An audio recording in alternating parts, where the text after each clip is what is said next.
तैबा में लागल बाटे नूरी बाजार हो। तैबा में लागल बाटे नूरी बाजार हो।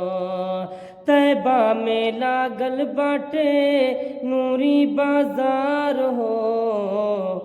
मक्का में पैदा भैलन, मक्का में पैदा भैलन अरबी सरकार हो। मक्का में पैदा भैलन अरबी सरकार हो। तैबा में लागल बाटे नूरी बाजार हो। अस्सलामु अलैकुम वरहमतुल्लाहि वबरकातुहू।